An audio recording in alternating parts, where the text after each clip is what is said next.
इस चैप्टर की शुरुआत में हम लोग देखते हैं कि कोई डीमन स्कीमिंग सेक्ट से भाग रहा था और वो कोई और नहीं बल्कि वेनरेबल यांग और उनके साथी लोग थे।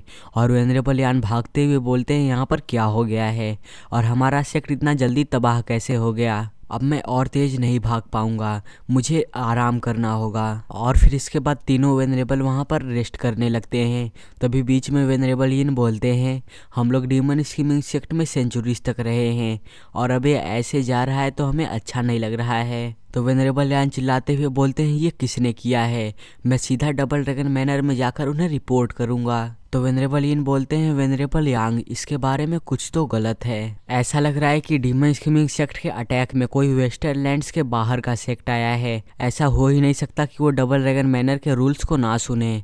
तो वेनरेबल यांग बोलते हैं तुम्हारा इससे क्या मतलब है कि दूसरे लैंड्स के लोग हम पर अटैक करने के लिए आए थे। तभी वहाँ पर पीछे से कोई बोलता है बकवास और वेनरेबल यांग कुछ नोटिस करते हैं और उन पर कोई अटैक कर रहा था, लेकिन वो समय रहते वो भी अटैक करके उस अटैक को रोक देते हैं और उस अटैकर को पीछे धक्का देने के बाद बोलते हैं क्या इतना वीक, क्या उन लोगों ने हमें पकड़ने के लिए इतने कमज़ोर लोगों को भेजा है। शायद से वो चाहते हैं कि हम इनको मार के अपना रिवेंज लें। अब मैं समझ गया। और जो अटैकर था वो कोई और नहीं बल्कि वेनरेबल बाई थे। अगर मैं जख्मी नहीं होता तो मैं तुम्हारे जैसे एक मोटे से एक ही पंच में कैसे नॉकआउट हो सकता था। और वेनरेबल भाई को देखकर वेनरेबल यांग बोलते हैं वेनरेबल भाई तुमने मुझे एम्बुश क्यों किया और क्या तुम्ही ने एनिमीज यहाँ पर बुलाए हैं और अब तुम मुझे भी मारना चाहते हो। तो वेनरेबल भाई वेनरेबल यांग पर चिल्लाते हुए बोलते हैं दोषी बनने का एक्टिंग बंद करो, तुम्हें पता है कि ये सब किसने किया है। तो वेनरेबल यांग बोलते हैं तुम क्या कहने की कोशिश कर रहे हो। जिस पर कि वेनरेबल भाई बोलते हैं नाटक करना जारी रखो, तुम उस इंसान के इतने क्लोज रहते हो तो ऐसा कैसे हो सकता है कि तुम उसके प्लान्स को ना जानो।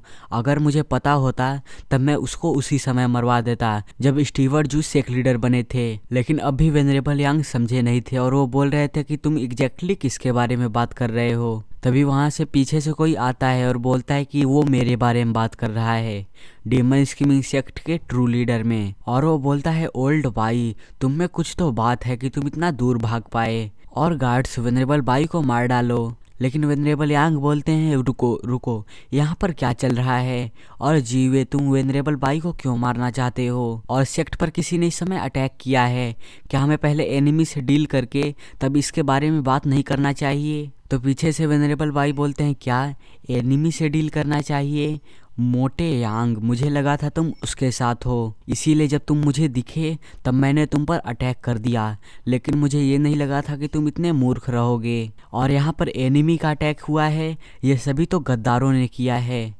तो वेनरेबल यांग बोलता है क्या गद्दारों ने। तो जीवे बोलता है ओल्ड भाई मैं डीमन स्कीमिंग सेक्ट का ट्रू लीडर हूँ और तुम मेरी सीट को लेना चाहते थे, तुम सभी रियल गद्दार हो। तो वेनरेबल भाई जीवे पर चिल्लाते हुए बोलता है तुम कमीने, तुमने पहले बाहरी सेक्ट के लोगों को बुलाया और अपने ही सेक्ट के डिसाइपल्स को मरवा दिया और यहाँ तक कि जो लोग भाग रहे हैं तुम उनको भी मरवा रहे हो, क्या तुम सच में सेक्ट लीडर बनने के लायक हो। जिस पर कि जीवे वेनरेबल भाई को घूर कर देखता है और बोलता है मैंने बस सेक्ट लीडर रेन और सेक्ट लीडर जुआन से रिक्वेस्ट की जिससे कि वो डीमन स्कीमिंग सेक्ट के अंदर की तबाही को शांत कर सकें और ये सब मुझे करवाने के लिए तुम ही लोगों ने फोर्स किया है और मैंने कुछ गलत ही कहाँ किया है। तुम लोगों ने ऐसे बच्चे को सेक्ट लीडर चुना जो कि यहाँ पर सिर्फ 5 सालों से रह रहा है, तुमने यहाँ तक कि उसके लिए रूल्स भी चेंज कर दिए। तो वेनरेबल भाई चिल्लाते हुए बोलते हैं तुम्हारी क्रूएल्टी की कोई भी सीमा नहीं है, तुम बस हमेशा डराना जानते हो, किसी से प्यार से बात करना नहीं जानते हो। और जब तुम सेक्ट लीडर थे तब उस समय सेक्ट बहुत ही ज़्यादा वीक था, तुम इस सीट के लायक नहीं हो।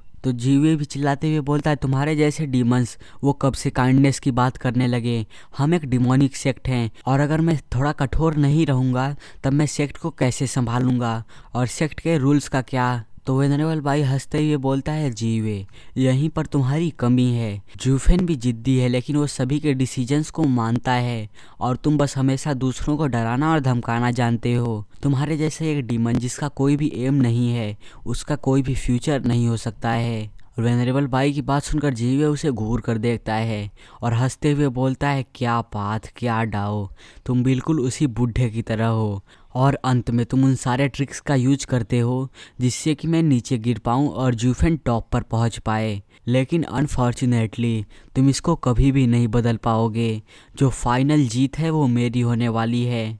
और अब मर जाओ बुड्ढे, इतना बोलकर जीव वेनरेबल बाई पर अटैक कर देता है और वेनरेबल बाई भी डरने लगता है कि अब वो नहीं बचेगा।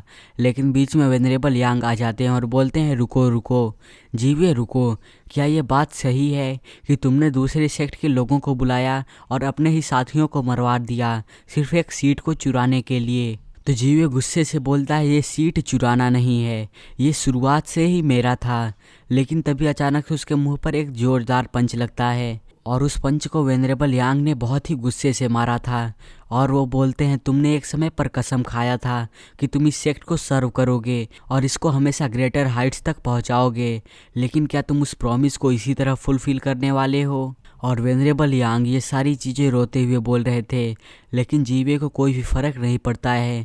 वो बोलता है क्योंकि मैंने इसके लिए मेहनत किया है तब मुझे कंपनसेशन तो चाहिए। और ये कोई भी सेंस नहीं बनाता है कि जब हमारा सेक्ट मिडिल 3 सेक्ट में हो जाए तब मुझे कोई सेक्ट लीडर के पोजीशन से हटा दे और किसी अनग्रेटफुल कमीने को मेरी सीट पर बैठा दे। और फैटी यांग तुम भी मेरे रास्ते से हट जाओ, नहीं तो मुझे भी तुम पर अटैक करना होगा। लेकिन वेनरेबल यांग अभी भी जीवे को घूर कर देख रहे थे और उनका हटने का कोई भी इरादा नहीं था। और यहीं से ये चैप्टर एंड हो जाता है।